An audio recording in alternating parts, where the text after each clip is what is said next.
mind. We're uncaged. Welcome to Topple Uncaged. I'm Steve Topple and you're locked on to the UK's hottest politics and music podcast. Each week I bring you the rawest takes on the big stories making the news, always joined by a very special guest. Then I pleasure your mind, body and soul with the freshest, most banging international music going. Uncaged.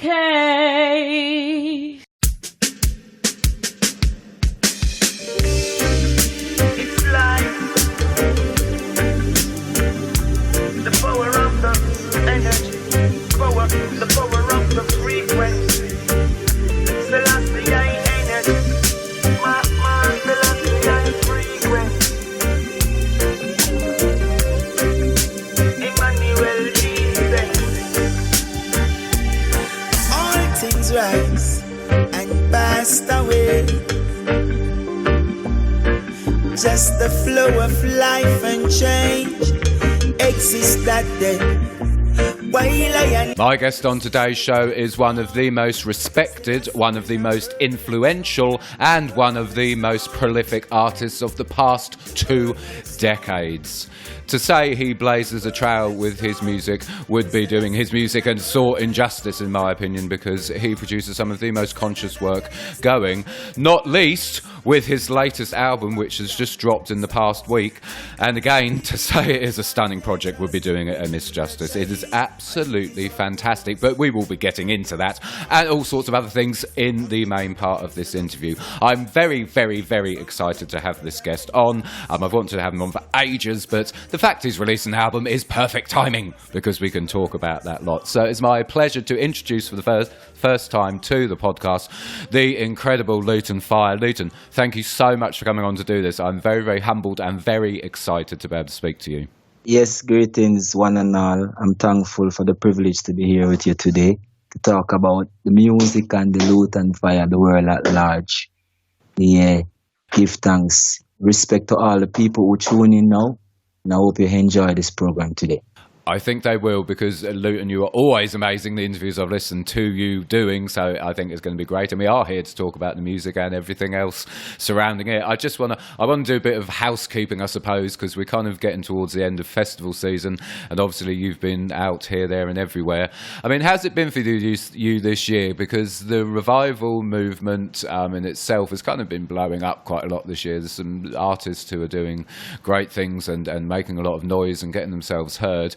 I mean, how's festival season been for you this year compared to other years? What's the vibe been like?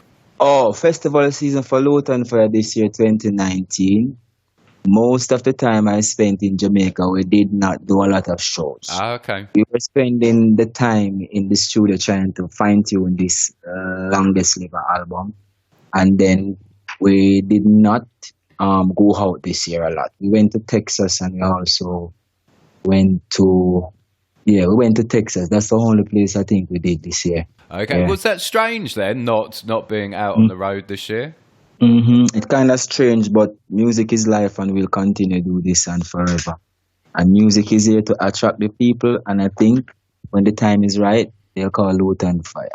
I think they will indeed, especially after what you've just released, Lutan. We have to now talk about Longest Livah. It is your newest album, released just last week, actually. Where to begin with it? My goodness. It's absolutely phenomenal. I'll talk about the intricacies of it, and we'll get into some detail and talk about the meat on the bones of the album in a little while. But just in short, I mean, it's over 2 years since your last release, which was Music Never Dies in 2017. Yeah. But the project, how long did it take Longest Livah to come together? How long was the project in the making? Okay, I can tell you exactly how this project got started, you know. Mm-hmm. We went on tour. It was in Sweden, and the bass player, we call him Chopback, Steve Lock. Okay. See? And we were on our way. That was in 2014. When we were on our way home, he told me, yo, you need to come by and do some work, you know. But when I go to that studio, it was like Beanie Man, Lady Saw, Tony Mataran, everybody was there ready to work. So then, with that, I chose to start working with Steve Locke brother, that is Adrian Locke. And from that night, we come together with a song we call, well, I have free money and bank book. Say not a dime now, waste. Stay there, go and look. And it started from that night, you know. Amazing. And that was 2015, and on tour and off tour and pop on, sing 2 songs, organize ourselves together, call the musicians, get beats done, and we work and work until we got it completed this year. Yes. And in our creation, we did want to use the Jamaica genres of music, which was the ska, the Jamaica soul music, like, you know. We also we were trying to use the raw reggae vibes so that it complement the culture of Jamaica music from that time to this time. And I think it worked well, and I'm thankful. Work well? It works amazingly. Work well is an understatement, and it's fascinating that it's been that long in the making. I mean, let's talk about it, because it's certainly... Okay, let me tell you. Go on. Let me tell you, we start this album and we were on it, and then somehow I was out of that project for a while, until one day I went to check my virgin Fantan Moja. We cook some fish and drink some sip and smoke herbs. And then him said to me, hey, Adrian Locke, that's the producer for Longest Livah. He sent me a rhythm, you know, Lutan, you're a bad artist and why your vibes this rhythm. And same time I remember that, whoa, me and Adrian have a project going. So when I advised the song at Fantan's place and sent it to Adrian, he was like, whoa, well, Lutan there. So drive come link, man. We move off on the project again from that time, you know. Yes, sir. Yeah. So that's how it really started and come about. That's such a great story. Love it. And when you said about how it incorporates all sort of the musical history almost of Jamaica, you're absolutely spot on. I mean, it's in contrast to Music Never Dies in some respects, because it's so musically eclectic. I've played it I played it 4 times now, and every time, for me, the mark of a superb project, Lutan, is that I can listen to it and listen to it and listen to it again, and I keep hearing different things musically. For me, that's always a sign of how sterling something is, and it's just this glorious mix of all different styles. So you go, for a few examples, we've got Don't Put Your Trust, which is this brilliant mix of roots with politics. Exactly that, yeah. We'll talk about this. Let me tell you again. All these songs were created on the spot. No. They were never an idea. They were never outline a sentence that this is what we're going to sing about tonight. And this is the concept of the song. Adrian Locke is the producer. We have a chemistry. And he allows me to work, and it came out easy. This is what he said. Lutan Fyah is the easiest man to come up with songs. I cannot believe you. I'm sorry, I can't believe you did it like that. That's absolutely... Let me tell you, all my songs are on the spot. Everything I sing is right there. Everything. Well, then it's even more impressive, I have to say. I mean, just... Okay, to go through some of the tracks, you've thrown me somewhat there by telling me that I will compose myself, because I'm even more excited about it now.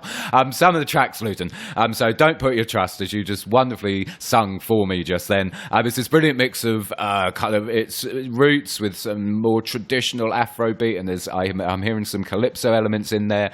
You then go on to a track like Please, which is this heavy kind of soul-laced track, completely in contrast. Money and Bank Book, kind of this modern kind of Afrobeat sound, which is very big at the minute, but with a more soul and depth than a lot of the modern Afrobeat has. Longest Livah, the title track, which is kind of ska influenced. 7 Million Soldiers, which is pure kind of traditional African folk music, is almost this sort of song of praise.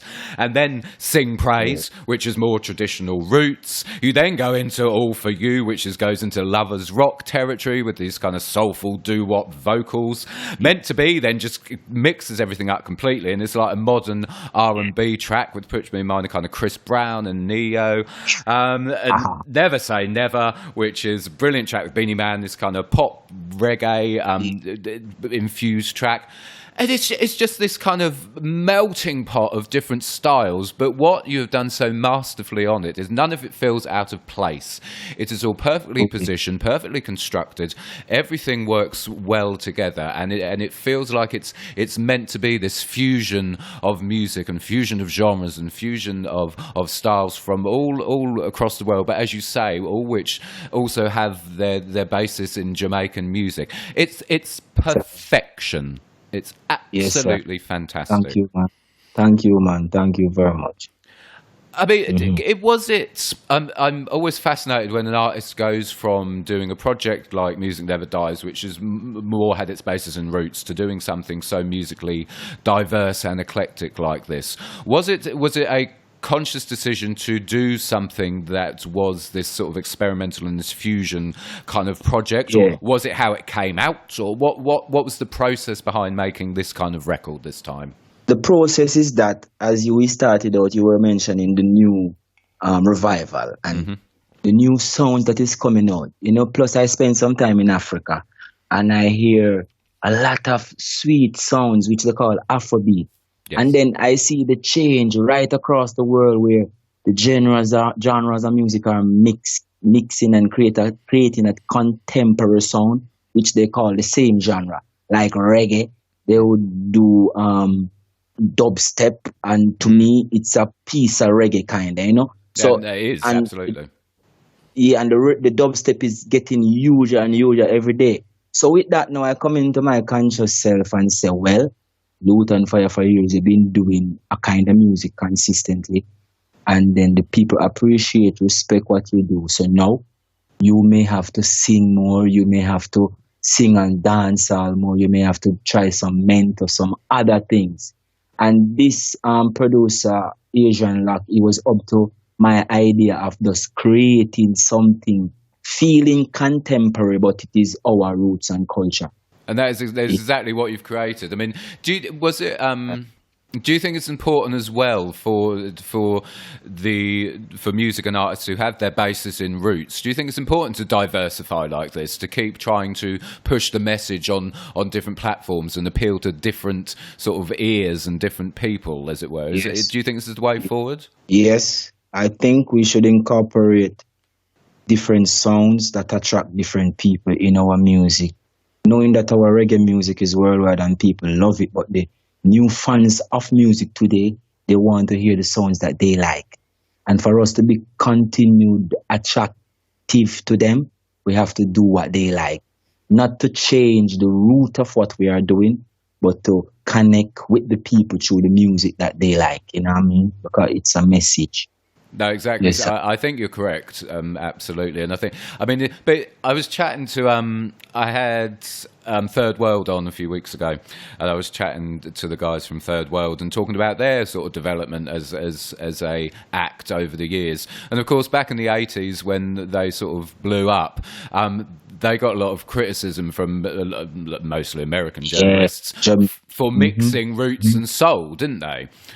Yes. For straying almost, some people might have said, from sort of authentic roots. And but they did it, and they still maintained the message. And so this kind of diversification is not new. I think it kind of goes in waves, doesn't it? And that third world sound is more relevant today. Yeah. Than the gritty, raw reggae sound that people were trying to say they should play. Yeah. So now with what is happening in reggae across the world, there are a lot of new reggae bands emerging, even in America and in Europe. And what they are doing is using other music to influence the reggae drum and bass, so that when you hear their show is a reggae show, but with sounds that you may hear in rock, sounds you may hear in, country or in pop, but it is reggae, you know what I mean? Because it have that root base, that root rudiment of creating the music. No, absolutely it is. And I respect that. And this is what I'm inspired to do these days, you know? Yeah, trust me. No, absolutely. No, I do think it is the way forward. But what, of course, you have done, and this is the whole point, is created a project as well, which is full of strong socially and politically conscious and spiritual messages. I mean, you cover a multitude of subjects in there, Lutan. Politics, money in the financial system, violence, Africa and colonialism, spirituality and faith. It's a complete. Every track has a point to it, and it has an extremely important message on each one, which of course we've come to expect from you. And this is why Longest Livah as a whole package is so strong, because while you have diversified your music and you've done, but I have to say as well, I haven't said it and I should say it because I always think it's very important to recognise it, production and arrangement is top quality as well. Whoever did your production, it is absolutely spot on. Brilliant production. Yeah, I have to compliment Adrian because trust me, there we go. It's me and him sit and do that. That is Adrian Locke, the producer, Lock City Records, yeah? Excellent. He and I, when he need a drum line, he may call a drummer, or maybe need a bass line, he may call one of those prominent bassmen. He may call Cat Four to play a flute or to play a cello. You know what I mean? So this is how this was created, and all the musicians that played on this album, they play with their whole art. It's not a money thing. No, absolutely, and it comes through as well. Like I said, the production is top quality, as is the arrangement and instrumentation.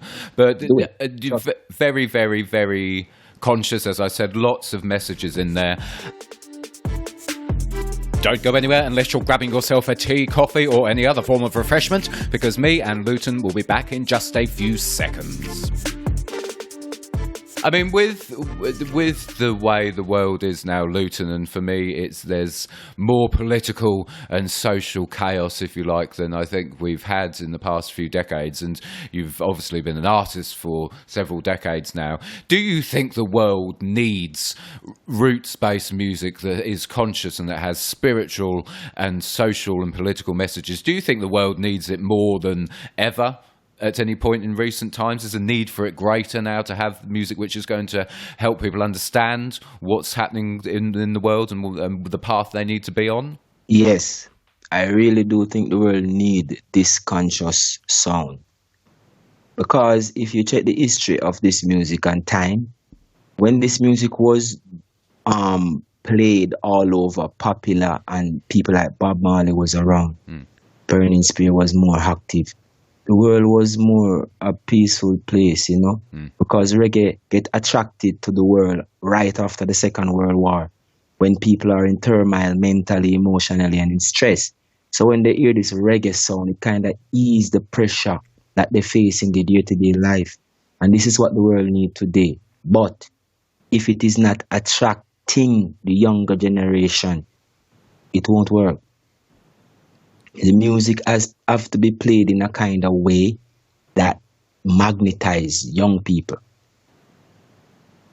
And that's the way the roots and culture can be downloaded in the world populace mind, so that they can see another way, a better way. Each one can become a leader and raise the standard by which they judge themselves. If we all get a collection of this music, this sound, and take the essence that each song is trying to project. It is important for us to sing and pray hard for the preservation of world peace, or pray for the peace that we need, sing for the peace that we need, because music is life. After a man's dinner, after a man's anything you do, you need to hear a song. Yeah, but the roots and culture-based music has to be with somewhat of a fun song, something people can dance to, laugh to, and even party to. But the message is always clear that we need to be uplifted from the stage of immorality that we are at today. I think that's an absolutely brilliant summing up of the situation, and you touched on something very important there. Actually, that the music needs to be, if people want to dance to it, they can dance to it. If they want to relax to it, they can relax to it. If it's about true spiritual love, not corporate love, then they can listen to it then as well. But you're right, there has to be a point to it and a message throughout. And I think it's extremely important at the minute. I think if more people tuned in. Do you know what I think the problem is actually, Lutan? People just tend to listen and they don't always hear. Does that make sense? Yes, they don't always hear. They don't. People that hear and got it downloaded are like-minded people, you know? People that may think have similar mental vibes as the artist, according to the song that they listen. You know what I mean? So they attract to it because they are a part of that root. But some people just see it as a nice song, a good vocal, a nice melody. Yeah, no, absolutely. And I think more people. And I think it is up to the younger generation, even the ones people would call new revivalists, to get the people in a way that people listen to them and, you know, vibe with them, you know, just as how people normally would listen to a Bob Marley and vibe with a Bob and change their life because of the music. You know, this is what I think the new revival youth should work to get the people in their fold so that they can really, you know, carry a multitude with them. You know what I mean? And I don't want to see it as just gathering fans to do a big show. Yeah, I want to see it as we're gathering people for the betterment of humanity, you know? I think you're spot on, and one of the standout artists for me who does that so well is Kabaka Pyramid. I had him on a few weeks ago. I met him while he was in London, and what he does so well is, Contraband last year was a brilliant record, infusing. Yeah, and just sensational record. But what he does so well is he releases a track like reggae music, which is something people can dance to and bruck out to. Yes. Crowd pleasing. And then he hits you with a track like Borders with Stoneboy, with a searing message about the political implications of immigration policy and refugees, and it was such a perfect balance. And he, like I say, draws people in with reggae music. Then when you listen to the album, it hits you with serious messages. Yes, sir. That's the mission, really, you know. Yeah. Because in this world today, we got people, they don't know if they're going backward or forward, you know, and they need something to hold on to, you know. And sometimes the music is what keep them alive after work, back home, in their kitchen, in their restroom, you know. So with that vibe that the people have connected to music, roots and positive vibes through a melody is important. Yeah, because music is pure melody, but if it's not conscious words, it gon', you know, send people the wrong way. I think, you know. I think you're spot on. I think that's absolutely what it is. And what's also central to Longest Livah, and also central to a lot of artists' work, and is of course the motherland, and the influences musically throughout it are extremely clear, but also the spiritual influence is there throughout it as well, very, very, very central to everything about the project. Was it important to you to put Africa left, right, and centre to this album? Was that again a conscious decision to make it so prominent throughout? Well, yes, Africa is millions of people, and if you check, even a poor man in Africa have an Android or iPhone, so they can always find a Lutan Fyah. So penetrating that market is important. It's like the future, you know what I mean? And these people are true fans. Yeah, when they gravitate to your music, they love you forever. Yes, sir. No, absolutely. I think you're quite right, and there's a lot of artists who are doing a lot of work on Africa, but also to raise awareness of the continent and what's going on there. There's a brilliant artist called King Mass who released. Yeah, you know him, excellent. I know King Mass. Yeah, he's a good friend of mine. He released a fantastic album early in the year, Crown, absolutely brilliant. He's in the motherland at the minute, and he's doing like this project 100 Days in Africa, where he's touring around and trying to get some truth out there about what the continent and its people are like, instead of what the media in the West would have you believe. Because go on. The media and the books. Most people in the West here who are attracted and know that we should know about Africa, they read a lot of books and they follow what the media say. But being in Africa, is a total different something. People are different from what we see in a movie about Africans, or what we hear on news about Africans, or what we read in the books about Africa. The tribalism in Africa is very powerful, where you can sit here with 10 different men or women, and they all are from different traditions, different origin, different parts of Africa. And their idea of how to live is totally different, but yet they all live in one harmony. You know, it's not like what the media would say, people fight because of their tribe, and it is widespread in Africa. When these things happen in Africa, it is some foreign influence because of some mineral. And we know, you know, but Africa, the continent of Africa, is a brand new place, and it's also the last good place. And I think for investment, for education, and for everything the future may need to prolong, Africa is that place.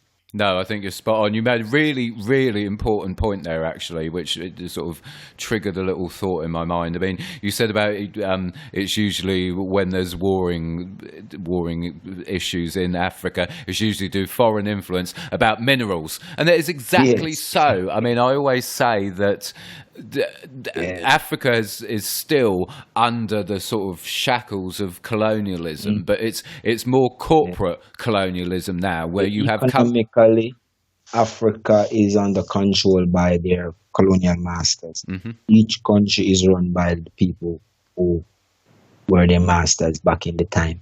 So then, if Africans do investment in the world, they will end up after try to get loans and borrow. So then what you may see is that Africa owes Europe. But when you check, Europe take more than what they say Africa owes. 10 times per annum. And then for when you see wars even in the middle of Africa, where that country is the richest country and planetary in terms of mineral, that is what we used to call Zaire. They call it next door to Congo, Rwanda, and these areas are rich mineral place, and there's always war and fighting. There's always fighting and war with big machine guns, and these people can't afford to buy a bag juice. And they got rifles, millions and billions of dollars to support a war that they don't know about, just because of minerals. And we're going to sing about these things also. No, absolutely.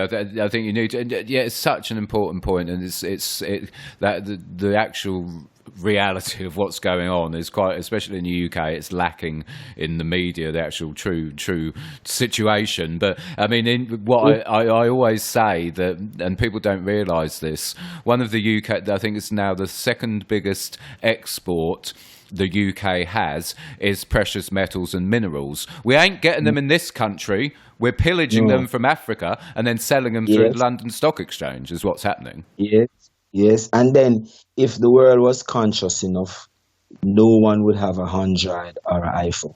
Nobody. Exactly. That is blood. It's like diamond. Yeah. Exactly. And it's it's at the expense of the Central African Republic, of the Democratic Republic of Congo. Sorry. Yes. I mean, carry on. For cool. And there is a part of the Congo where this man this king of Belgium, You were living there. When the Europeans were dividing Africa in the 52, he declared that this is none of the 52. This is my land. Okay? So then he lived there until he died. Then us, the Africans, we move across and live. Then all of a sudden there's a big war on that land. Yeah? And then the war is done. People died. There were gas burned, bulldozed off the land. And then you see a lot of new, they call them tractors and bulldozers zooming in. That land is pure coltan.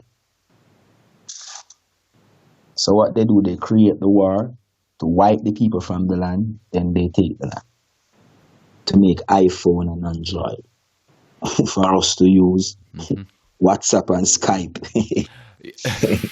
Exactly, that is the sort of basic situation, isn't it? Really, I mean, but do you think there's hope though for the continent and its people? Do you think we're heading to a time where it might begin to break these shackles of what's now more corporate colonialism, but it is still colonialism essentially? Do you think we're moving towards a point where that might happen soon? Yes, seriously. You see, when all people that are conscious of this violent atrocities that is on Africa come together through education, we all going to use ourselves through negotiation, maybe not now, maybe the next 100 years, to clear all the debts Africa have. And through education, we're going to have proper leaders in Africa. Because if you check, the world needs Africa. The world needs Africa and sees Chinese zooming and controlling everything in Africa now. Yeah. Because Africa is future. And future won't be with poverty and war. Future would be with educated people, skilled and trained workmen. And that is Africa. No, I think you're absolutely correct. You made another important point there. Is something, especially the situation with Sudan and South Sudan. People don't understand that essentially it's a war playing out between the West and China, because you had Sudan, which was geopolitically aligned to China, and then obviously South Sudan, which was geopolitically aligned to the West. And again, we're just seeing other people's battles played out at the expense of the people on the continent. It really annoys. I read and try and understand it as much as possible.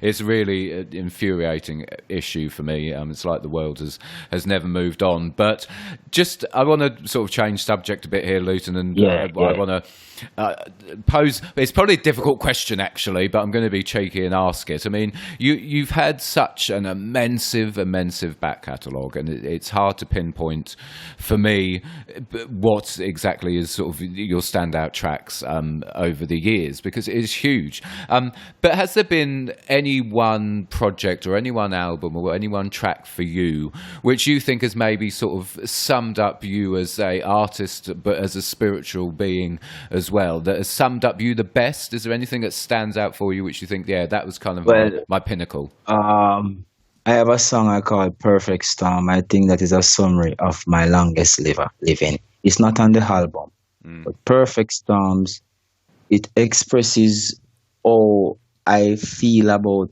life itself in what I'm doing, how I escape the troubles, the kind of mentality I have to use to stay safe. This song, Perfect Storm, summarizes all that. And I think that is me. A perfect storm, I don't know. I think it's a great analogy. Love it, love it, love it. I could chat to you for hours, Lutan. There's so much we could actually, because I always have my script, and I've got my script, and I've been looking at it, and I was sitting here thinking, I wish I'd just torn it up and chatted to you. Actually, that's the reason, right? Exactly. I could talk to you for hours, especially about politics and social issues. You're absolutely fascinating. But we do have to wrap this up. I mean, just to conclude, what's in store for the rest of 2019 for Lutan? Because I believe a little bird tells me that you're coming to the UK in December. Is that correct? Have you got something going on? Yes, I'll be in England in December. That's the 6th of December, which is my Earth Strong. Mm-hmm. Yes. I'll be performing Fox and Firkin, that is in Lutan. I know it, yeah.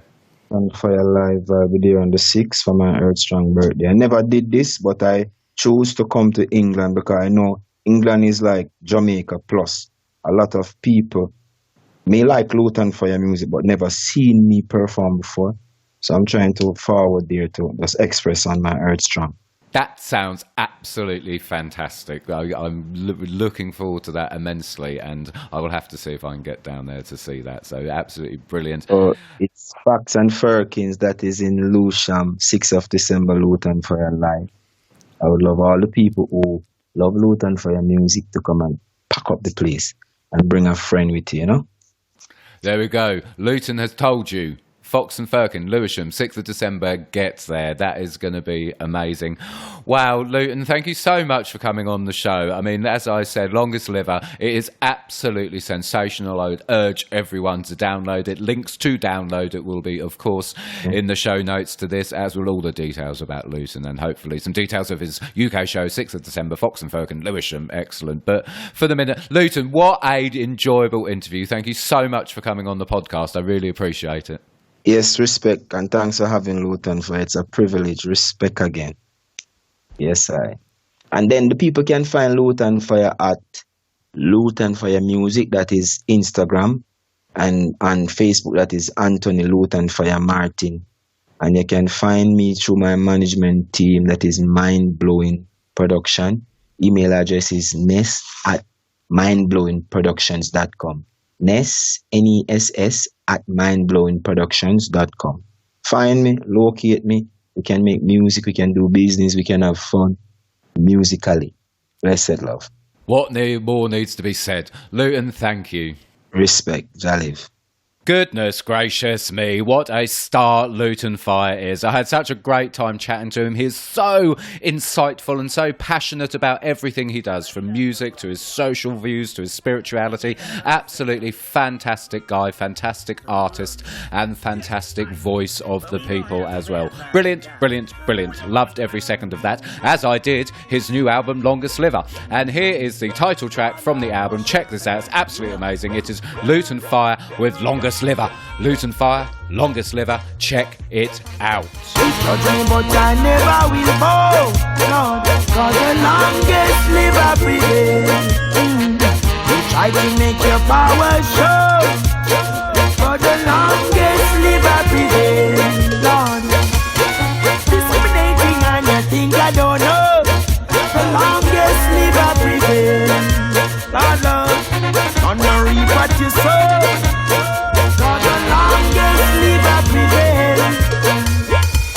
I always wonder if it is because I am Rasta man. Why every day me have to face bad energies in a Babylon disaster plan. They always accuse I, criticize my identity. Them see the evidence prove right, still they try to condemn me.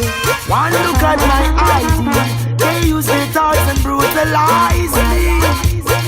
Do they know that who I am? The moment they hear my voice, they criticize me. Are you getting boisterous, sir? Yo, get easy, man. Pull up on the album. Get easy, man. I have to talk for my rights. I have to defend myself. There is witness. No, but I am right now. Over yourself. Verify our documents. And that's the last son. Legal. No.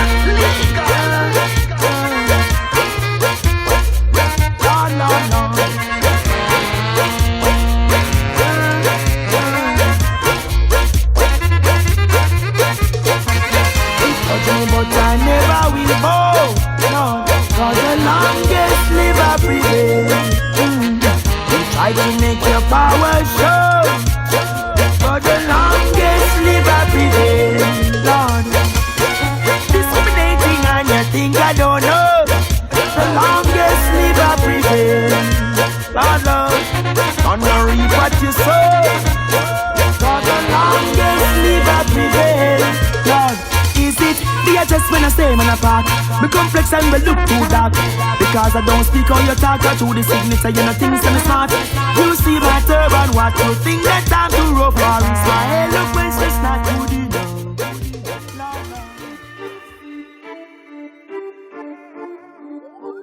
And that's it. Another very special episode of Topple Uncaged is done. I'd like to thank my fantastic guest this week, the incredible Lutan Fyah. Follow him on Twitter. It's at LutanFyah1. As always, behind the scenes, thank you to the love of my life, the gorgeous Nicola Jeffrey. Follow her on Twitter. It's at Nicola C. Jeffrey. My man behind the booth, sound engineer Gav Pause. Follow him on Twitter. It's at Pause with AZ Radio. And my in-house singer, it's Ray Star Music. Follow her on Twitter. It's at Ray_Star113. Thank you to the Canary for uncaging me. I will see you again soon.